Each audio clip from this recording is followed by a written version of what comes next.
அண்மைச் செய்தி. விமான விபத்தில் உயிரிழந்த குஜராத் முன்னாள் முதலமைச்சர் விஜய் ரூபானியின் உடல் DNA சோதனை மூலம் அடையாளம் காணப்பட்டிருப்பதாக அண்மை தகவல் வெளியாகியிருக்கிறது. DNA சோதனை மூலம் விஜய் ரூபானியின் உடல் அடையாளம் காணப்பட்டிருக்கிறது. அகமதாபாத் விமானம் விடுதி மீது விழுந்த விபத்தில் 241 பயணிகள், மாணவர்கள் உட்பட 274 பேர் உயிரிழந்த நிலையில் உயிரிழந்தோரின் உடல்களை அடையாளம் காணும் பணி தொடங்கப்பட்டிருக்கிறது. தற்போது விஜய் ரூபானியின் உடல் DNA சோதனை மூலம் அடையாளம் காணப்பட்டிருக்கிறது. இதனை நாம் அண்மைச் செய்தியாக பார்த்து வருகிறோம். விமான விபத்தில் உயிரிழந்த விஜய் ரூபானி உடல் அடையாளம் காணப்பட்டதாக மருத்துவர்கள் தகவல் வெளியிட்டுள்ளனர். இது பற்றிய கூடுதல் விவரங்களோடு இணைக்கிறார் எமது செய்தியாளர் நித்யானந்தன். அவரிடம் விவரங்களை கேட்டு பெறலாம். நித்யானந்தன், விவரம் என்ன பதிவு பண்ணுங்க. நிச்சயமாக குஜராத் மாநிலம் அகமதாபாத்தில் விமான விபத்து ஏற்பட்டதுக்கு பிறகாக சுமார் 241 பேர் விமானத்தில் பயணம் செய்தவர்கள் உயிரிழந்திருக்கிறார்கள்.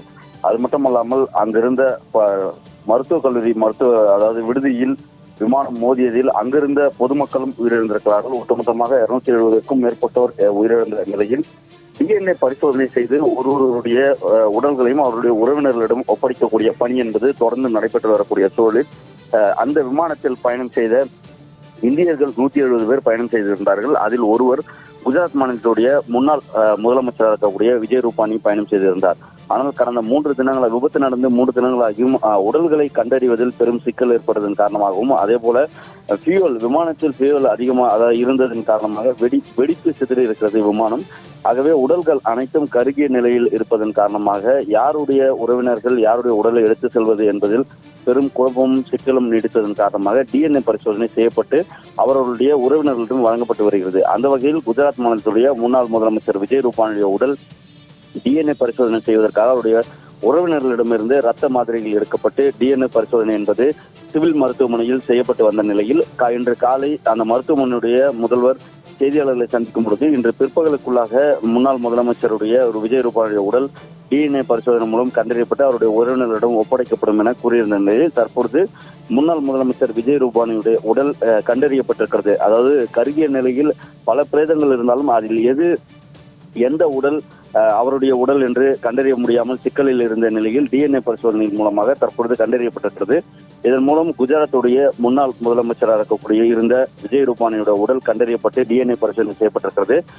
தற்போது DNA பரிசோதனையில் ஒப்பீட்டு அளவில் 2 DNAகளும் ஒருமித்து வந்திருப்பதன் காரணமாக அவர்களுடைய உறவினர்களிடம் அவருடைய உடலை ஒப்படைக்கக்கூடிய அந்த பணியும் இன்னும் ஒரு சில மணி நேரங்களுக்குள்ளாக செய்யப்பட இருக்கிறது. ஆகவே DNA சரிசமமாக வந்திருக்கிறது. ஒப்பீட்டு அளவில் சரியாக கண்டறியப்பட்டிருப்பதன் காரணமாக இன்னும் 1 மணி நேரத்துக்குள்ளாக அவருடைய உடல் ஒப்படைக்கப்பட இருக்கிறது. ஆகவே விஜய் ரூபானி முன்னாள் முதலமைச்சர் குஜராத்துடைய முன்னாள் முதலமைச்சருடைய உடல் இன்னும் 1 மணி நேரத்துக்குள்ளாக அவருடைய உறவினர்களிடம் ஒப்படைக்க அந்த சிவில் மருத்துவமனை தயாரான நிலையில் உள்ளது. உங்களுடைய விரிவான விவரங்களுக்கு நன்றி நித்யானந்தன்.